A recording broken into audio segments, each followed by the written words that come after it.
What's good, Council of Comics? Welcome to the Film and Box Office News Live podcast. Be back in 30 seconds.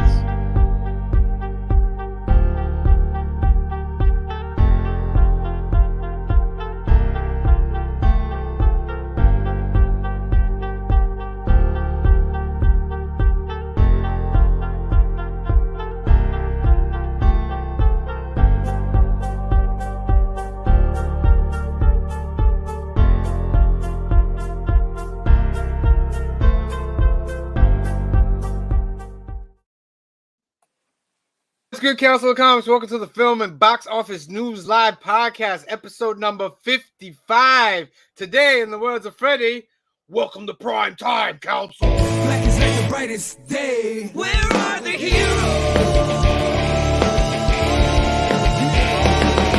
Soon as they get here, everything will be alright. I need a hero. Someone superhuman who can come and save my life.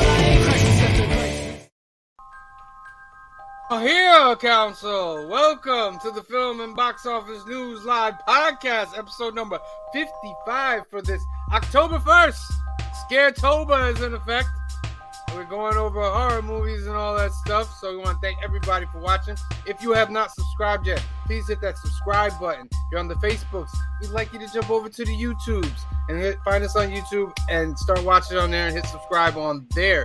We have recently went over 600 subscribers. Very nice. We're currently at 606. We're kind of waiting until we get to like 612, 615, and we're going to have a special show where we're going to give away stuff. And we're just going to celebrate that we went over 600. All right? So there's that. I, of course, have the loyal council here. Cliff, Phil, green shirt guy, how are you today? What is going on? Great.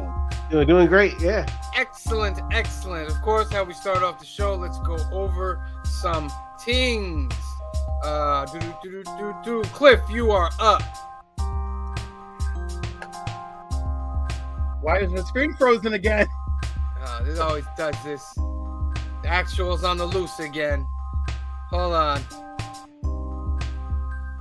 What's going on? Come on. It's probably gonna take a second, just like. At the stage. There we go. You're up, Cliff. We'll get that Hudson actual. Valley Don't you Community Services, promoting a better quality of life. And they have locations all over the Hudson Valley, especially their food pantry, which helps many people, many families with food education, good health. And you can go to HudsonValleyCS.org, make a donation, or even buy tickets to the most important meal, which is October 22nd, and come join us. Thank you. Excellent. We also have the Young at Heart Foundation.com. Please go there and you can get hope kits here, plant stories of upcoming events and recaps, general transplant news, and support community. Is run by our good friend Mike. To get in touch with Mike, you can reach him at 323-396-9998 or email him at info@youngatheartfoundation.com. You can register to be a donor, get a sponsor, a Hope Kit, which is 100% tax deductible. It's great little gifts that they give to the kids. They also arrange visits for the kids that are going through some stuff. It's a great, great thing to get into. Get out to Mike. Cliff, you're up for Comics Curing Cancer. Comics Curing Cancer is amazing. And this is not, actually, I forgot which year this is, but Rob's from Rob's Fat Stack of Comics and Mark from the Legion of Comics and DJ Links are all coming together to bring it to us.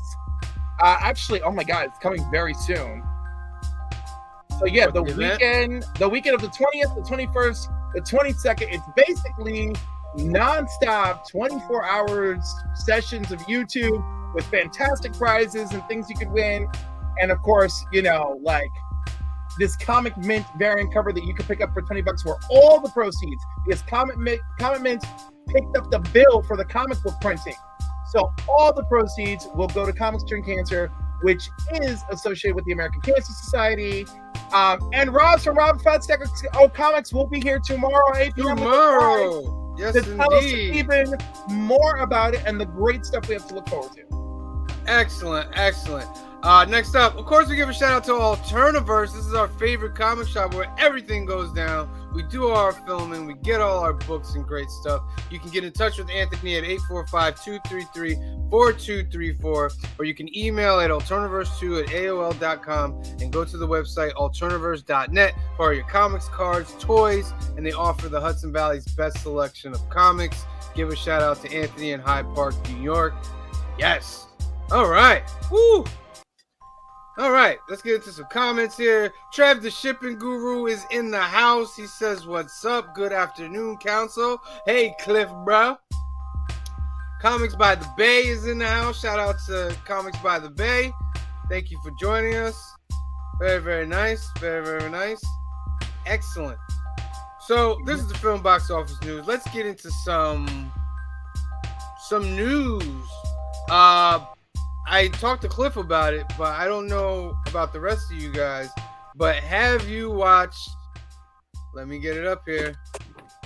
Have you watched Gen V? No, I have not. It just came out this weekend, and it's like an offshoot of The Boys, right? Yes, it is. I'll read the little blurb here. It says, from the world of The Boys comes Gen V, which explores the first generation of superheroes to know that their superpowers are from Compound V.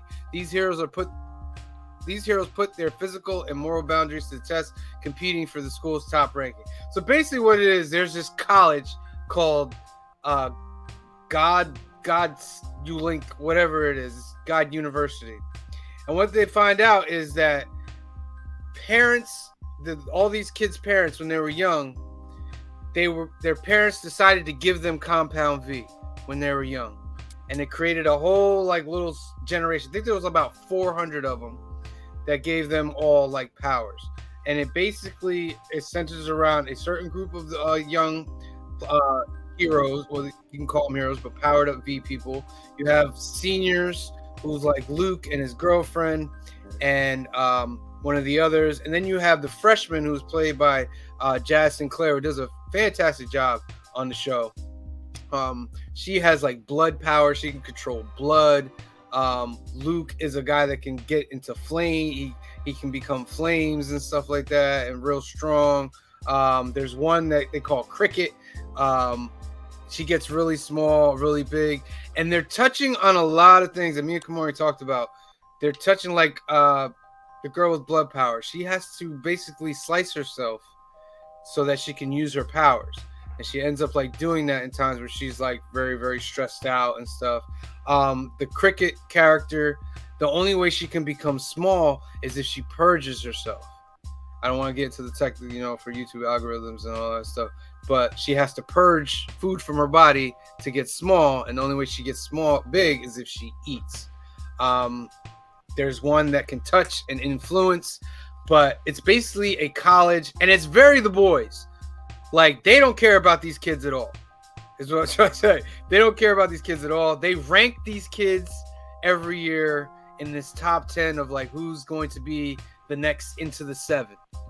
They have little cameos here and there of A-Train and some other stuff, but they don't really get into the 7 that much. But I think it's a very, very good spinoff. I watched all 3 episodes.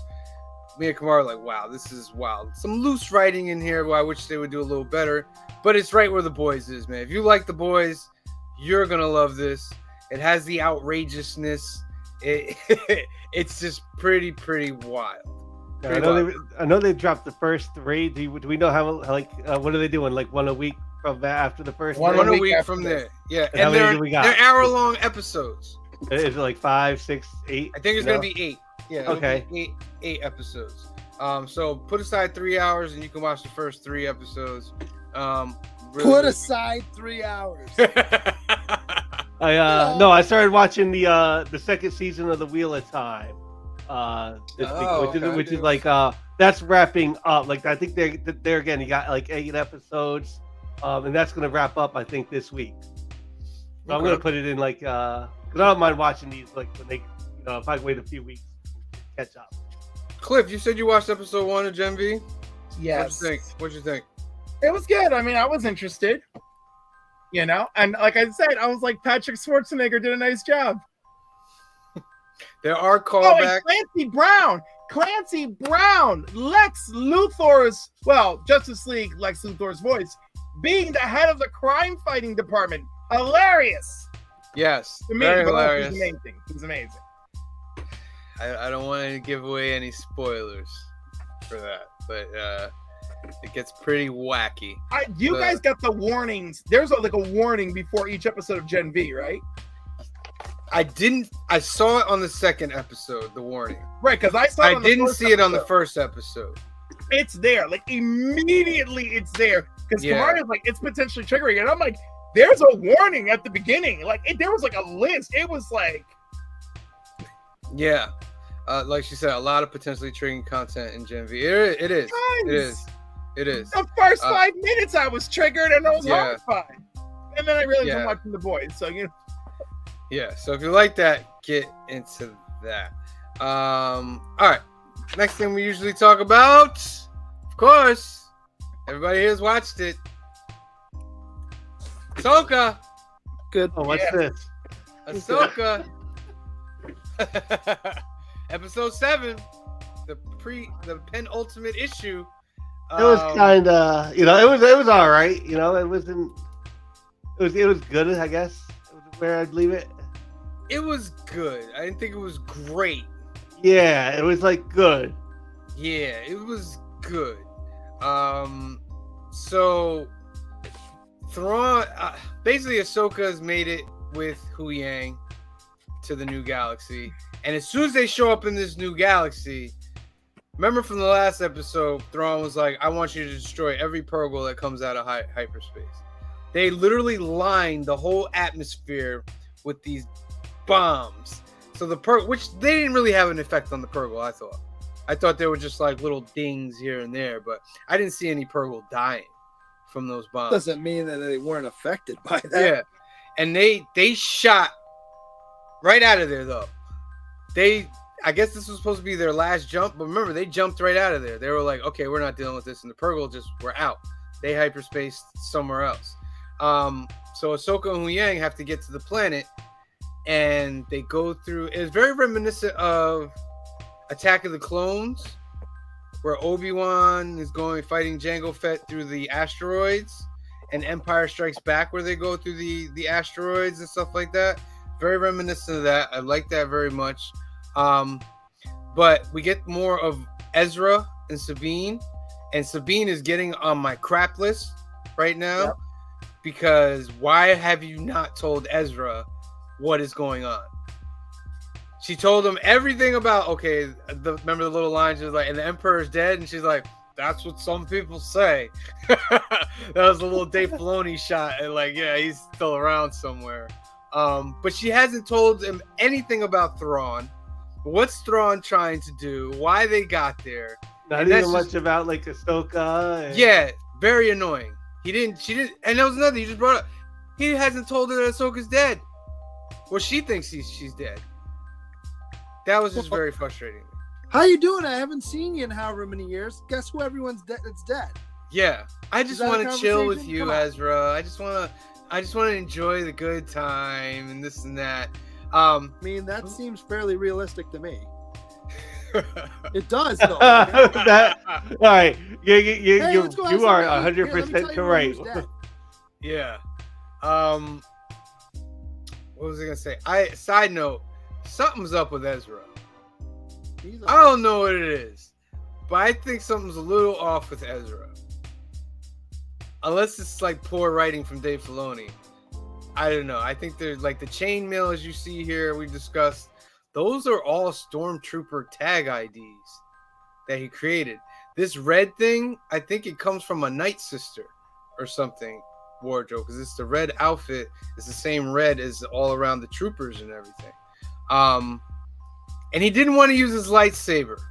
I think they're kind of making him a little bit more like Donnie Yen's character in Rogue One. Maybe. Like the monk Jedi. Yeah. The monk class Jedi. How's that? Yeah. Also, a lot of Jedi are like very particular about their lightsaber and the use of it. Like, he gave it to Ahsoka. It's hers. Like, in his mind, that's it. You know? And he is also very comfortable fighting without it. He's tossing people around with the Force. And evading lightsabers. Yeah, that was cool when she sliced at his head and he ducked. And he Yes. was like, that's cool. Like And that it little clipped fight the scene piece of his was, hair. It just clipped his hair. That was Yeah. so great. What But I thought was a little was, ridiculous though was that his well, hair was like red, singed. like it was singed. It would just be singed. You wouldn't see like it. The little glow, you mean? embering like that. Yeah. I'm sorry. Have you seen someone's hair catch fire? I have. I've had my. I hair have cut too. short. And let me tell you, I've seen the ember. It can happen. Really? It can happen. What do you think about? How can I put it this way? What do you think about Balin's skull? I think he's gonna be dead by the end of next episode. Because he Oh. sends Shin away, right? He says our paths are different. He's like, go be with the Empire like you want. He's like, but our paths are separate. And there was some things going around. If you notice, remember he has that black ring, the obsidian ring, very similar to the ring that Snoke has in The Force Awakens. Because if you remember back in Force Awakens, Snoke had an obsidian ring as well. Some are saying there might be some connection there, but due to what's happened to Ray Stevenson, are we going to get the continuation of his story? No. That would be disappointing. That would be disappointing. Well, unless you're a necromancer and can raise the dead. I'd recast him. Oh, this is Disney, dude. They could raise it. Yeah. They could make Luke Skywalker younger. They could bring Ray Stevenson back. Like, Trev the Shipping Guru says, I've seen the Ember, quote Cliff. And Angry Otter, what's good? Says, howdy all you crazy cool kids. so if I compared this, I think I like the Andor show a little bit better than the Ahsoka show. Really? Like right about now. I don't know if I'm there yet. I gotta see episode 8 and where they go. Yeah. You know what I mean? Because But right now, like I Yeah. think I was like 7 episodes into Andor, I was like really like hooked. Like the hook in me. Yeah. I'm like 7 episodes into this, and oh yeah, I'm thinking Andor. 7 episodes into this, I am way more bumped than I was. Well, it's different. I really did enjoy Andor by episode 7, but I'm very excited. This is some very good Star Wars. I'm pretty happy. Yeah. Like, nothing's happened here where I am derailed from the story, other than I am very angry with Sabine. Like, very angry with Sabine. Mm-hmm. And from Andor, we talk about how much we hate characters that won't talk, and here we are again. Right. What I've enjoyed is Yeah. the creatures that they've put into this clearly work, are well done, like those rock thing, whatever they are. Okay. And that I love that. Whereas I remember, because I'm watching with Dara, she's home now, and we're watching it, and I'm like, I like these creatures, and they don't feel forced like the Pogs did, which were clearly devised to sell to kids. This feels organic to Star Wars. Okay, interesting. Thrawn. He was in it for like a quick second. Yeah, but he had some big moments, like when he realized there are big moments where he looks scared. Thrawn doesn't necessarily look scared all the time, but when he discovered that Anakin Skywalker was Ahsoka's master, he looks scared because he knows Anakin very, very well from the novels and everything. Because in the beginning, when Thrawn was introduced in this canon, he met Anakin Skywalker in the Clone Wars. Anakin went on a mission to save Padme in like some Outer Rim regions, and he met Thrawn before he was Imperial Thrawn, and he grew to like him. And then later on, when Thrawn came into the Empire, he worked with Darth Vader, and Thrawn realized that Darth Vader was Anakin, but he never mentioned it because Thrawn's a smart guy. So he's very aware that Ahsoka was trained by him. And the one thing, what is going on with these coffins? Like, what is in these coffins? I don't think they're regular troops. No, I don't think so either.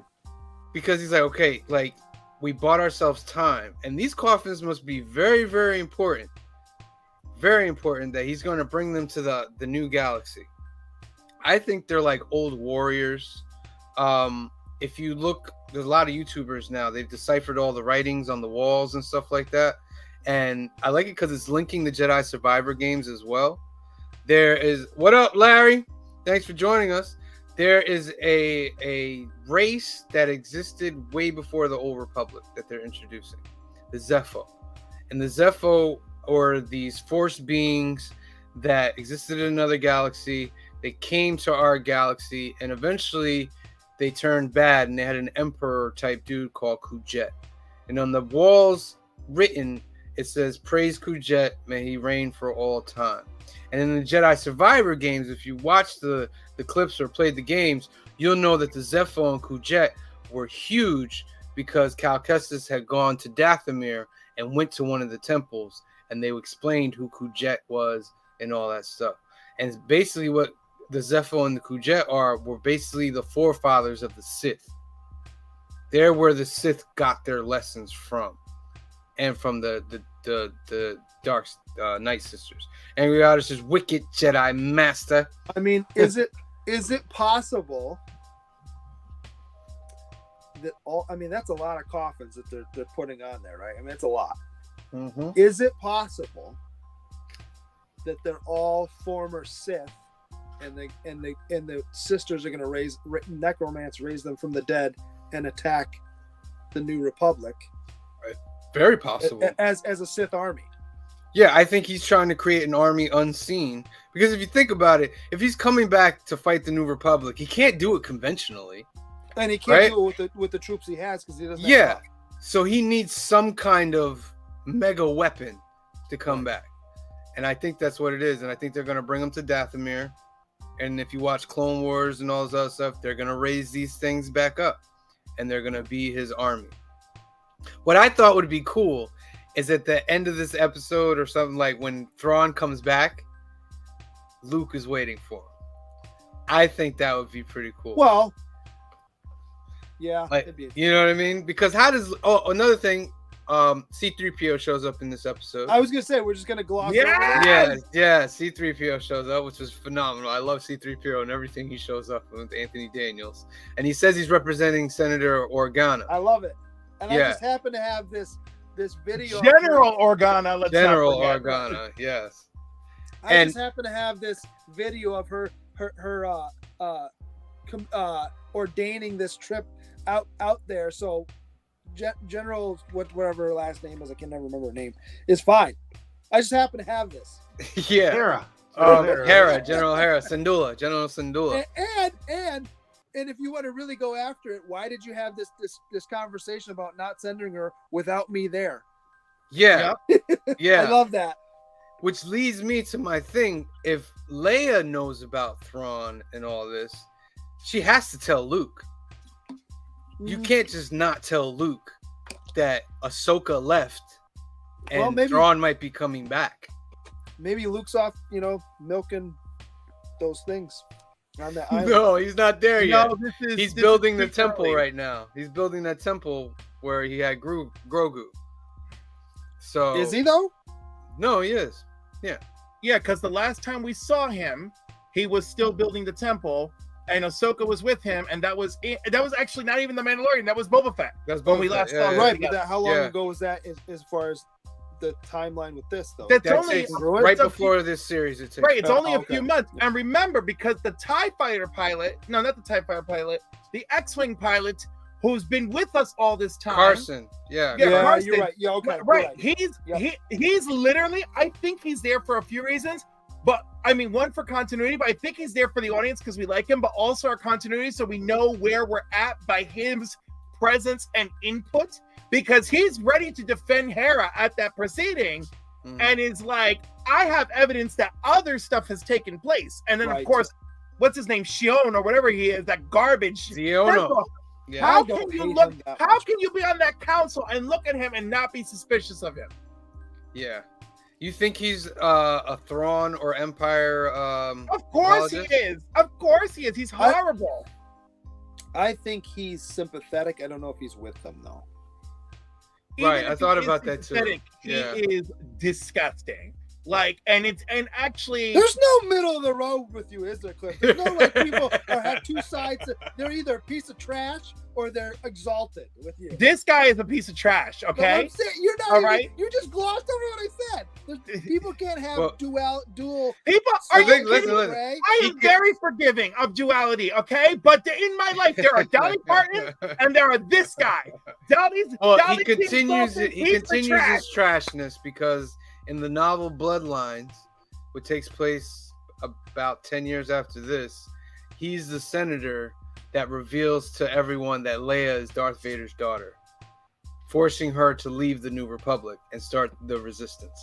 So he continues his horrible ways down the line. Well, assuming that, yeah.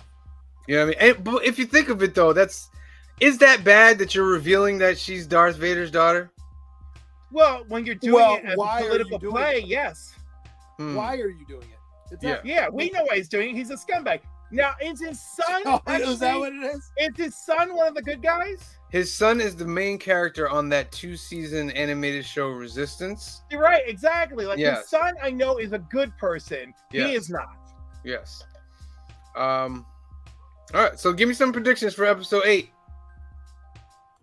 It's going to be a lot of open-ended stuff at the end. I was gonna That's say what- I'm predicting Thrawn, the return of Thrawn. I'm thinking he's getting out of that galaxy. Mm-hmm. I feel like we're gonna have finality with Balin. That's why I think we're going to. So like I think our epic showdown will be with Balin. Whatever it is he's trying to release, I think they'll successfully stop him. I think the price that they have to pay for stopping Balin is that Thrawn is back and he can initiate his horrific plan. So you're saying like their focus will get turned to Balin, and in Yes. order to stop that evil threat, what do? Oh, we're gonna have to let Thrawn go. Right, and then back on back in our home galaxy, they will be like, okay, Thrawn is here, and Thrawn brought his own freaking army. You So know? does that mean that Ahsoka and Ezra and Sabine get stuck in that new galaxy? They either they'll be stuck there. Actually, I could see them being temporarily stuck there because then that way, when we get to this movie that everyone's talking about, it'll be epic to have them show up. You know, in the first act of the movie, when people are like, "Man, Thrawn's army is like impossible," and it's like, "What is this thing coming out of hyperspace?" And it's just like, "Rah!" Yeah, that would be pretty great. That would be pretty Again, if I were writing it, right? Like, yeah. I think Thrawn's gonna have a massive. It's gonna end on an Empire that Strikes Back feel, is what I feel. and it should. We should. I feel like for where we are in the story, we have to have a win, which is defeat Balin. We have to have a fail, which is Thrawn is back and powerful. Yes. And all those people on the Dark Council that we were exposed to in Mandalorian season 2, we know they're waiting for him. Yes. Oh, I can't wait for that reunion. I can't wait for that when he shows up. Cannot wait. All right, so that's Ahsoka, episode number 7.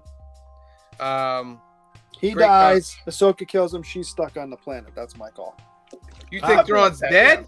No. Ray, what's his name? Bayless dead. Cole. And they have a final. That's the battle going on at the end of the episode. She takes him out, but she gets stuck on the planet as a result. I can see that too. And by the way, if I were very black and white about every character, then I would have zero forgiveness for Sabine, right? You know, but you like her, so you're giving her some grace. Oh If yeah, you didn't I like like her, so if you like, didn't oh like her to yeah, it's begin not with- annoying me at all. If you didn't like her to begin with, you throw her right in the trash bin right now. We all know that. But did you see this comment? You made your decision, so you're allowing her grace. But if you didn't like her, But Cliff, Well, that's the when aren't thing, you angry angry? Otter. I'm always angry. Always. Cliff Banner. All right, good. All right, we reached the halfway mark. Let's get into some box office news. Let's get into this box office. come on, wow. Paw Patrol, ladies and gentlemen. Paw Patrol comes in as the #1 movie of the week. 23 million for Paw Patrol. Wow, we have underestimated Paw Patrol. They beat Saw 10. Yeah, but there are more families than people going to see horror movies. That's not surprising to me. It's very, very true. It's very, very true. So they came in at number 1 with 23 million. I'm more impressed that the creator made 14, and I don't know enough about that movie, but all the trailers I've seen recently, I'm like, oh, this looks good. Yeah. Now, if I didn't get to the theater this week, but if I went, it would be to the creator. I Right. would have went to the creator. Yeah, it looked really good, the creator. Trevor Shipping Guru says Cliff needs a Snickers. Cliff, go get your Snickers. All right, so Paw Patrol the movie comes in at 1. Saw 10 comes in with 18 million. The creator comes in at number 3 with 14 million. These are all new entries. Number What is 4. the creator even and- supposed to be about? Like the top 3 did not make 50 million combined. Like That's crazy. Yeah, that is like The creator is about AI taking over, and they so kinda- the stuff of my nightmares. Okay. yeah, and they kind of like have a child AI. Nice. Scary. Good. So, and I think they're trying to protect the child AI. It's very, very, very complicated, but it looks great. The Nun dropped from number 1 to number 4, dropped 45%, pulled in 4 million. The Blind, what is The Blind? I don't know what The Blind is. I don't know what that is. Long before Phil Robertson was a reality TV star, he fell in love and started a family. But his demons threatened to tear their lives apart. This is a true story that started a dynasty. Is this a faith-based movie? Sure is. Phil believe Robertson it the guy is. that started the 700 Club. Oh yeah! Wow. Oh okay. no. I didn't mean it. Oh yeah, isn't exciting for that clip. No, I know, but I needed to express my dismay. Listen, 700 Club was a huge. Whether you liked it or not, it was huge. Big. Well, It no, looks this big. movie is about the guy who founded the Duck Dynasty. Oh, the you're right. No, that Dynasty? I did see the trailer for this one. You're right. No, you're right. Okay, so this is not faith-based. Well, no, it is. Depending No, on it how is. you want to look at that. No, it is. Duck Dynasty? That's faith. That has. Have you not Not watched the really, show? but I mean, it's a stretch. Have you not watched the show? No, I don't. Every show shows them sitting around. That family's very faith based. Whether you like everything they have to say, I'm not going to go into that. I agree with a chunk of it. But at the end of every episode, they're sitting around the table saying grace before they eat. Okay, got you. I forgot they even existed, but here we are. Duck Dynasty is big, by the way. That's a huge. They were It big at still one is point. after all this time. Now I don't know if it's still big now, but at one point it was one huge. maker of duck calls. If I mean, that's nothing else, fine if you have they're if you rolling. know, like it's just like I can't take away the pillow from the My Pillow guy, but still, My yeah, I don't know Uh, how actually big the show is. Like, yeah, I can see them having the number 1 duck call and all that, but like the actual show and Yeah, it was like, never you know, huge anyway. But it's I think the show was ridiculously huge at one point.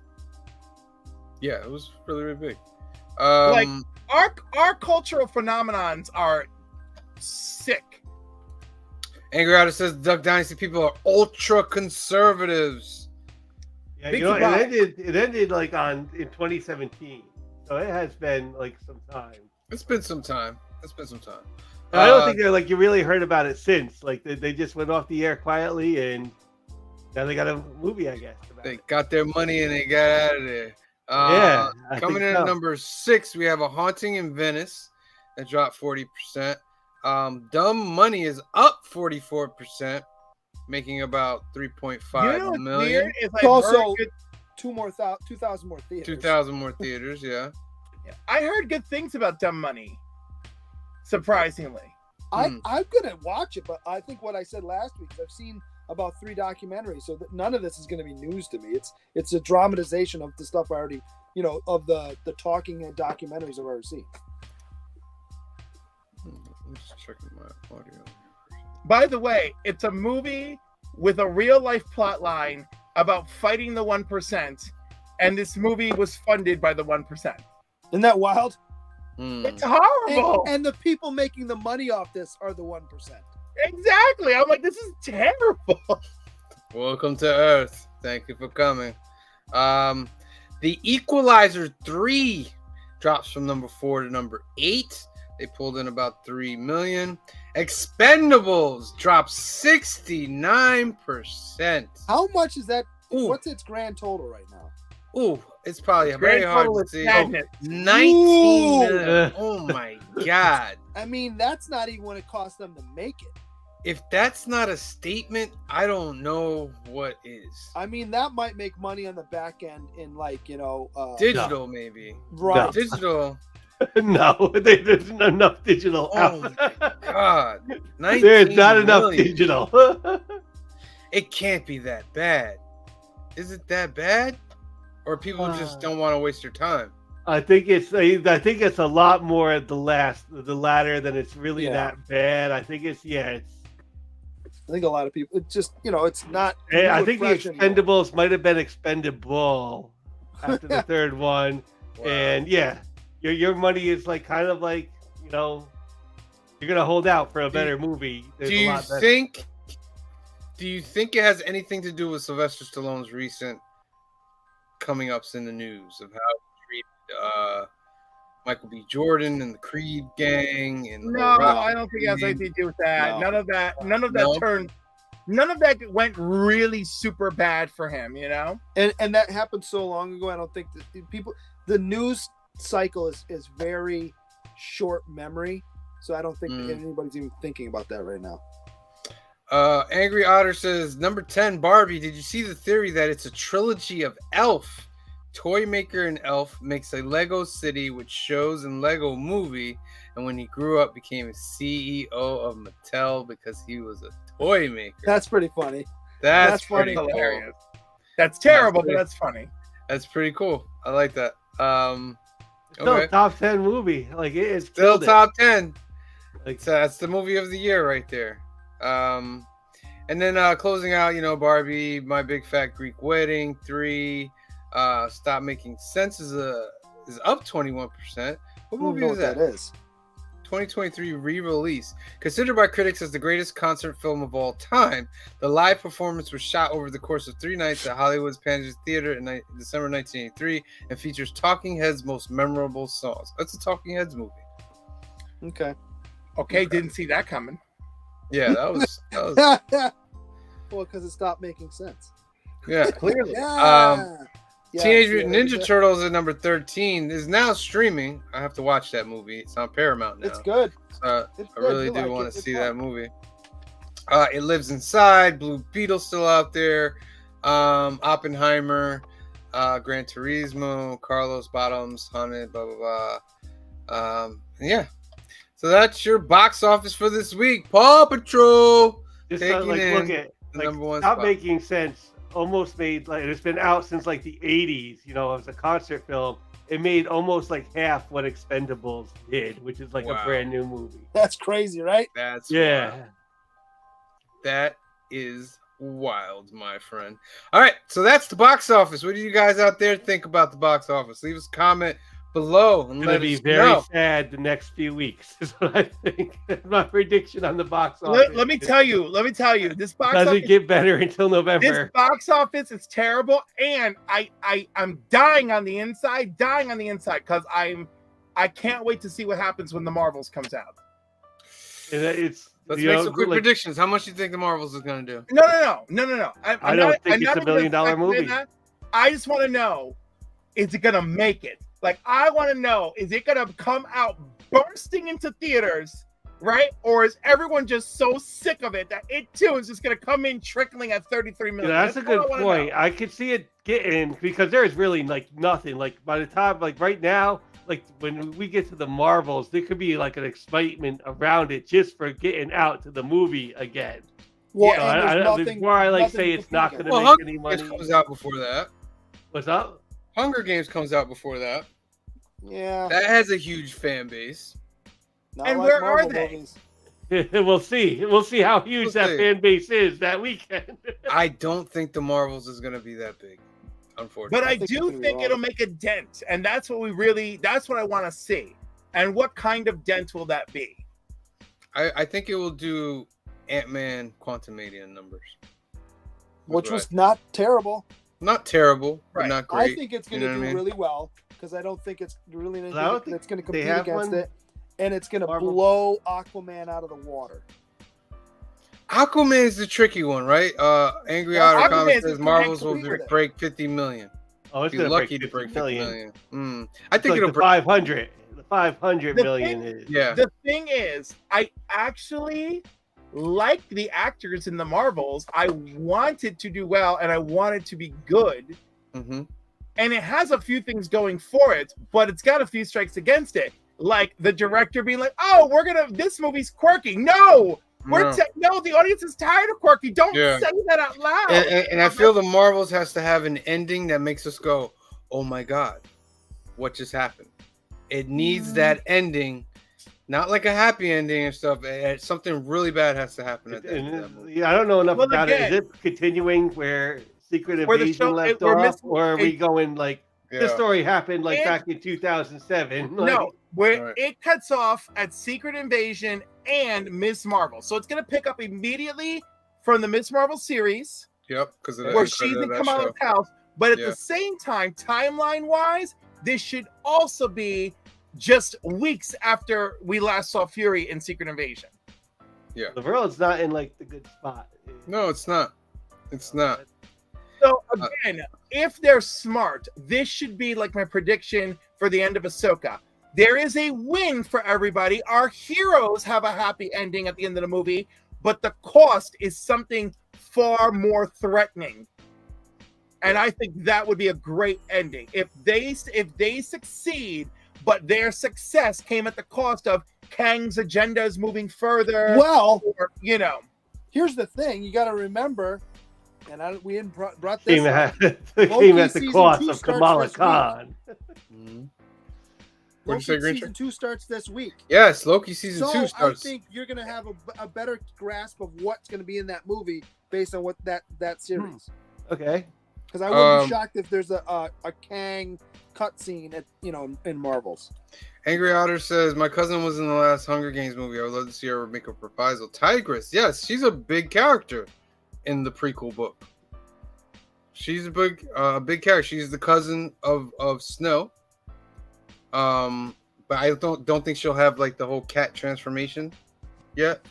I think that comes later. If I'm right, Kamaria, please put in the comments if I'm wrong. So one thing we haven't talked about before we get into our movie, the writer's strike is over. Yeah, tentatively. Tentatively, Yeah, I don't know it's what they. over. I don't know what they got, what they didn't get. I didn't really. see They that. from their overall perspective, they got a tremendous contract. Very, very good contract. They'll be getting paid very, very well.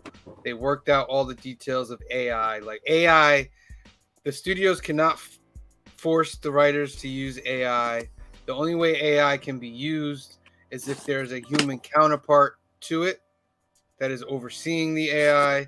That way they don't lose like people losing money of work and stuff like that. They did stuff for the writers' rooms. Now, if you have to have, if you have 3 writers, they also must get a producer credit. So that's big for them. If you have more than 3 writers, you still have to have the 3 writer producers. They get paid a lot. They get a lot of bonuses now for their streaming stuff. The one thing I thought was strange, Kamaria says, I was about to answer, but realized it's a big spoiler. So we're not going to spoil that. The one thing in the contract was they said the studios are going to reveal the numbers for streaming. Canadian Survivalist is in the house. Thank you for watching. What's good? But I came to find out that the numbers for streaming will not be given to the writers. They will be given to the Writers Guild, and there's a little council of 6 people that the numbers will be given to. So they will not be given to the industry at large, but to those 6 people, and those 6 people will tell you, okay, yeah, these are the numbers that you got. Your deal is good.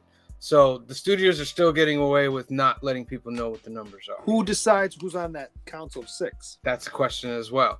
Kamaria says, to put it as spoiler-free as possible, Tigress has her Tigress transformation after the events of Ballads of Songbirds and Snakes, but before the events of the Hunger Games series that follows Katniss. All right. That answers that very well. All right. Everybody's favorite part of the show, where we go over our movie of the week, and we're in Scaretober, as I like to call it. And the movie that we are talking about today is Nightmare on Elm Street 3, The Dream Warriors. My favorite of the Nightmare series.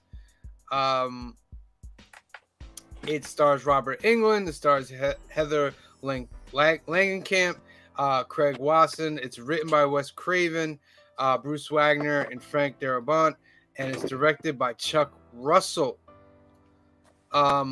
This movie, part 3, is about a psychiatric familiar with knife-wielding dream demon Freddy Krueger helps teens at a mental hospital battle the killer who is invading their dreams. That's a very simple explanation of it. But it's basically Yeah, it is. Yeah. Basically the last kids of Elm Street. They're the last generation of the parents who killed Freddy when he was alive.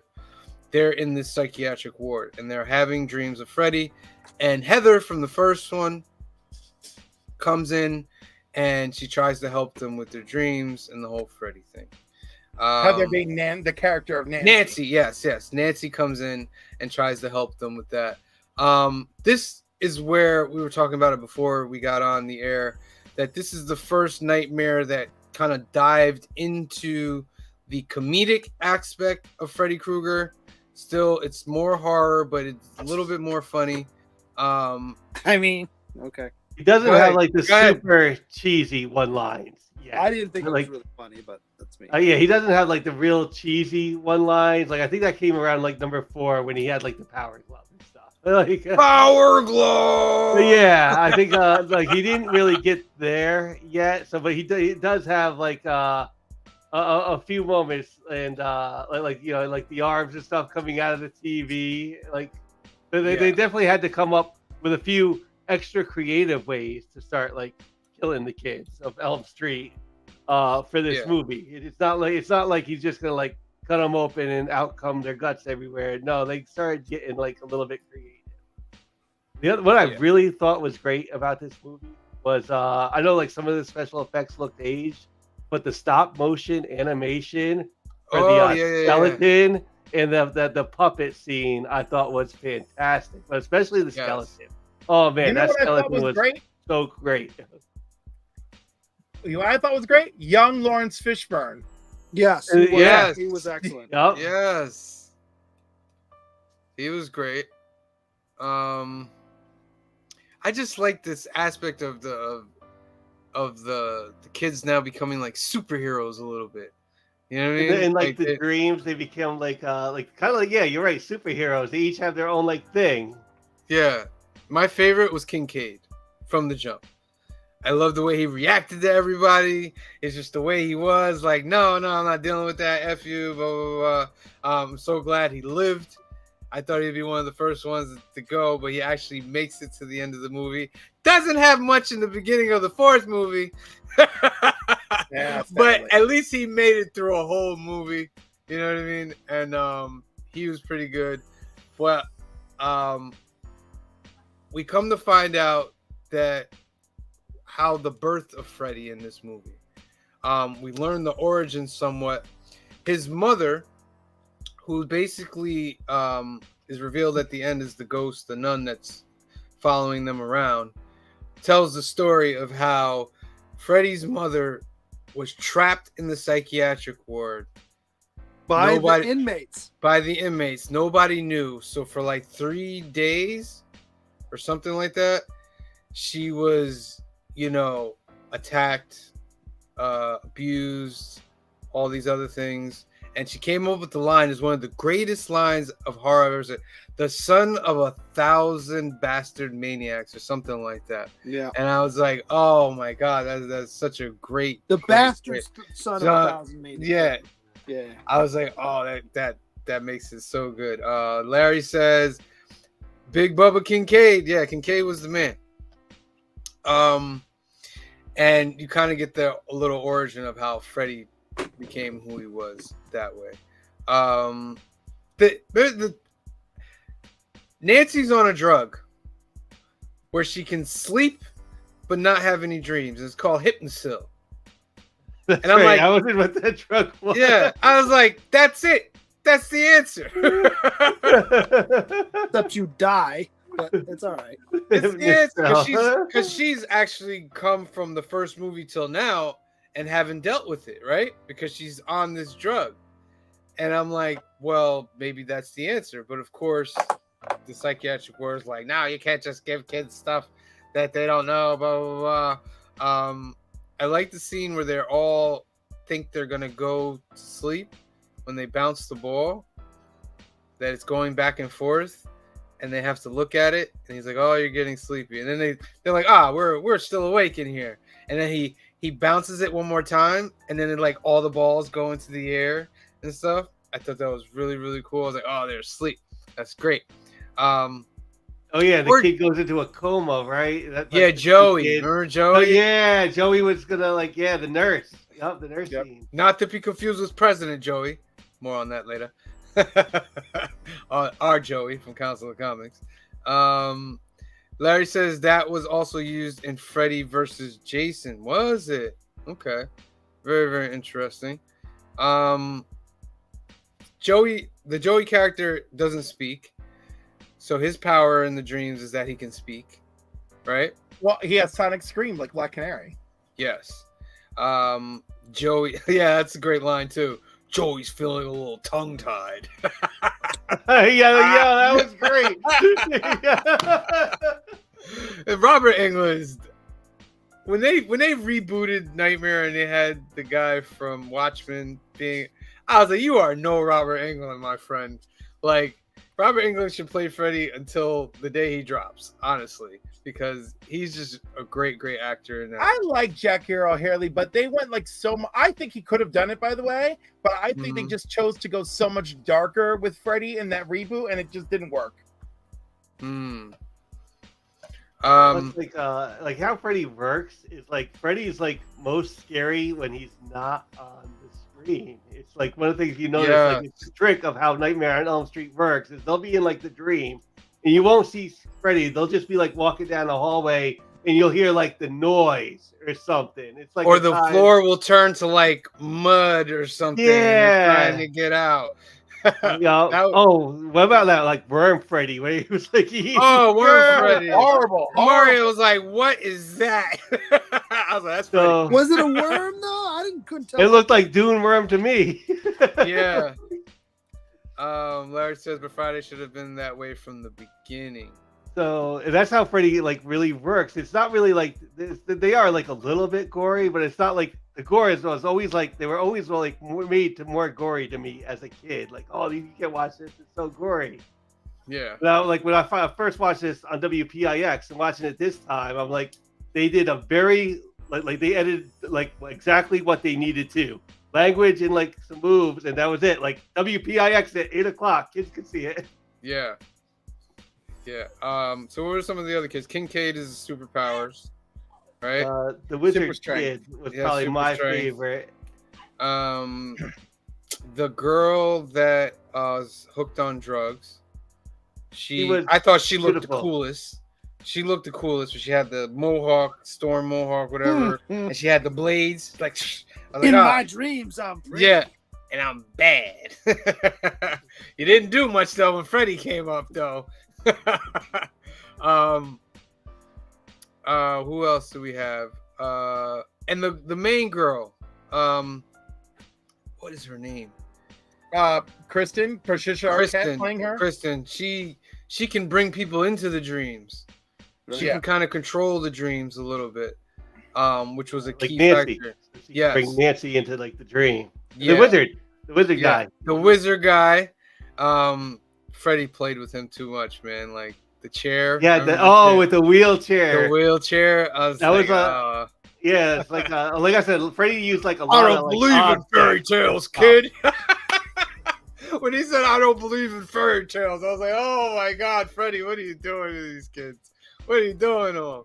Angry Otter says they were careful to make Freddie a child murderer in the original series.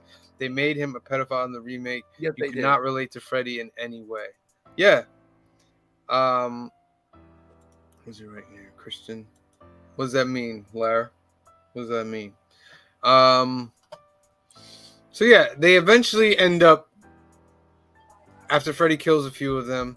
Though the first kid that he got, oh my god, I feel so bad for him. With the puppet. Remember? Oh, the Yeah. puppet kid. Yeah, And, yeah. and everyone thinks he's sleepwalking. I'm Yeah. like, that's not Oh normal my- sleepwalking. Oh my No. god, yeah. That was probably like one of the gorier parts of the movie because then he rips his Especially like when he you see walks his him with feet. his like veins from Yeah. his arms, right? And then there Yeah. again, that had some great like what is it? Stop motion animation, some great claymation work for that puppet. But that was really good because that like at least that set a horror tone for the film when you saw it. Yeah. You know, that was Um, just ugly. That was funny. This was a funny scene here. The girl wants to be a movie star. She never had any powers though. She didn't get a chance to show any powers. But Fred, she's watching Prime TV, and then Freddy comes out the TV, grabs her. One of the famous Fred. Here's a Easter egg. Robert Englund made this line up on the spot when they were doing this. This was not written. He grabs her and says, "Welcome to prime time, man." and they were like, "Oh my god, it's classic. We're keeping it cut." So that's a great part of that. There's there the it puppet guy. There's the puppet guy. How Freddy about was who was it that was in the bed asleep, and Freddy wrote on his chest, "Come and get that him." was bitch"? Joey. He's like, Yeah. "Come get him, bitch." Like he wrote on his chest, "Come get him." That was Like claw, like yeah. That was great. Larry says, I'll say this much: Freddy was the in effects Two in Kids. this movie were much better than the other one. Yes. Freddy was in Two Kids. They hitting it towards the original movie, but they changed it because of a real case. Larry with the facts. Well, I didn't catch that. What did he say? I guess Freddy was originally going to be a pedophile, and then like they changed it because of a case that was taking place in real life. Oh, that was similar to. Okay. This guy's good in the movie. He actually meets up with the father from the first one. Father's a drunk now, you know what I mean? But what they figured out is that the ghost mom had told him he hasn't had a burial yet. And what they did with the bones of Freddy, the parents did, is they took it inside this big junkyard and they just threw it in one of these cars. So they have to go get these bones, dig a hole. He goes into the church and he gets some holy water to bring with him and all that. But like Phil said, one of the cool parts is that Freddy notices while he's fighting everybody in the dream that they're doing something with his bones. So he comes into the real world as the bones and it animates. And it's done really well, like Phil said. Well, really well. It's like some very Harryhausen. Like, It was That's very really good Army for of its time. Darkness. It was very Army of Darkness. Yes. Which you either love or you I'm gonna go with it was very well for its time. Like Yeah. Yes, I'll give keeping you in that. context when it showed up. Yeah, for its time, it was pretty good. I'll give you that. And then the dad. Here's the dad from the first movie. He finally gets some heart, but you know, Freddy takes him out, so he's not in there anymore. There's the badass. She looks great. I thought that was the best costume of the whole movie. Yeah, I'm sorry, but like I felt like the whole like hair, makeup, wardrobe department where they're like just reading X-Men comics. We're like, all right, let's go. Yeah. Just go through some pictures. More dad. There's Freddy with the drug What a thing. rock. Heather, Nancy with her rogue streak in her hair Yeah. to symbolize her being older. No, Cliff says it's trauma. It's trauma, right? It To is me, trauma. it read like, well, if we don't do something to age her up, she'll look like she's the same age as the people in the And she still does with that baby face. Let's be She real. does, but they also give her the longer hair. They give her the the blazer. They give her older people clothes. You know. Except here, literally in this scene, she's very much wearing the clothes of her time. Yeah. All right, so we're reaching about an hour. So let's give our views, our scores on this. Green shirt guy, you're up first. I'm waiting for the pain.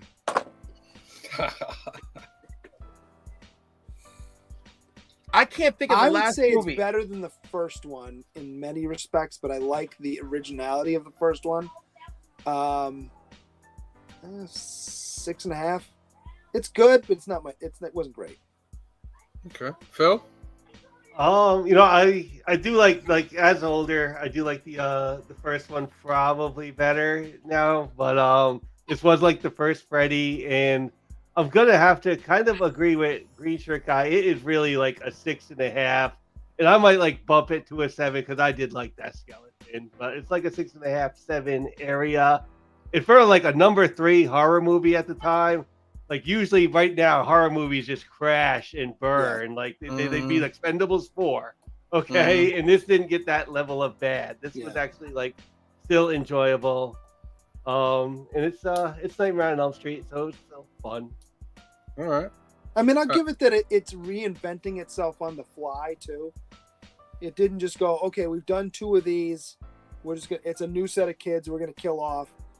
There's a reason why there's a new set of kids, and it's trying to grow its lore. And like I said, the effects are much better than the other ones. But to me, it was okay. Cliff. I'm gonna shock all of you with a 7.5. Wow. All right. And I'm gonna tell you, because so many things improved with this movie, right? We had a better budget, we had better acting. Freddy's more amusing. I like the kids. This scene got me. This scene, that was a lot. That one made me laugh. I'll give you that one. But like, and of course, I'm sure for me, nostalgia plays into it because like this was the first horror movie I ever willingly watched, right? So maybe a little bit of favoritism in the mix, but I mean, I enjoyed it, and like I just, I didn't get I didn't get the Encino Man feeling where I'm like, oh my God, why am I really putting myself through this? Like, I didn't have that. I didn't have that at all. I'm with Cliff with a 7.5. Okay. Oh my goodness. I thought it was enjoyable. It's my favorite Freddy movie. And then 4, I really enjoyed 3, 4, and 5. I feel like that's a mini trilogy within itself, within the Nightmare series. No, that's where, like I said, where he didn't have like too many cheesy one-liners. As you go for 4 and 5, they start getting just that little bit of extra cheese. Yeah. All right, so that's our review of Nightmare on Elm Street 3: Dream Warriors. What do you guys think? Leave in the comments below. Give us your score. Like an average of 7 for us, so that's about a 7 for this movie. What are we doing next week? Who's up next? Next week is me. We're gonna watch Monster Squad. Monster Squad, classic movie. Good job, Cliff. Good job. So Monster Squad is your homework counsel for next week. It's next Sunday at 5 p.m. We're going over Monster Squad. That's a great movie. And the week after, Christine with me and Phil and Green Shirt Guy and Toy Games. There we go. Oh wow! I will not be here. I will be taking in absence for that day for a very, very important reason. But the show must go on, and the show will go on. All right, so that's our show for tonight, ladies and gentlemen. We want to thank everybody for tuning in. Of course, if you have not subscribed, please hit that subscribe button. If you're watching it on Facebook, please jump over to the YouTubes, hit that subscribe, hit that like button. We just went over 600 subscribers. We're going to wait till we get to about 615, and we're going to have a special show. So make sure your notifications are on because it could happen at any time. And we're going to do little giveaways. It'll be a small little fun time. Make sure you tune in tomorrow night at 8 p.m. for our new Keys and Hot Comics of the Week. We will have a brand new giveaway. Everybody can start collecting brand new ducks. And we will eventually, at the end of the month, have our duck race. I'm going to have a few books. Cliff's going to have a few books. We're going to mush them together and have a nice little prize for you guys to go. So that's tomorrow on New Keys and Hot Comics of the Week at 8 p.m. And of course, remember on our channel, we have tons of other videos, including reviews, talking about comics, dollar bin hunting, a whole bunch of stuff there. We recently put up a Disney Lorcana video where Phil and the gang going over Lorcana. That's getting great feedback. I was gonna say that's doing good. Yeah, that's doing really good. Well, it's because of Jacob's appearance at the end. True. So we have tons of stuff for you guys. And I'm also going over some new things to probably put some new things for the channel. We're Tuesday, we'll be filming new comic book day and so forth. Got a lot of good stuff coming in. Remember to vote for us in the 2023 Comic Book Community Awards. One of you guys can put the link to the Google Doc in the comments, so you guys can click that link, and then you'll find Best Comedic Content Creator. Vote for us, the Council of Comics, of course, and then also And vote Angel. for our good friend Angel at Empire Comics, who is up for Best Spec Channel. We would really In the love under you one, guys in vote for the, him. in the just over 1,000 range, I believe. Yes, and just over the 1,000 one. So, all right, remember to be back here next Sunday, 5 p.m., where we're going over Monster Squad and all the film news.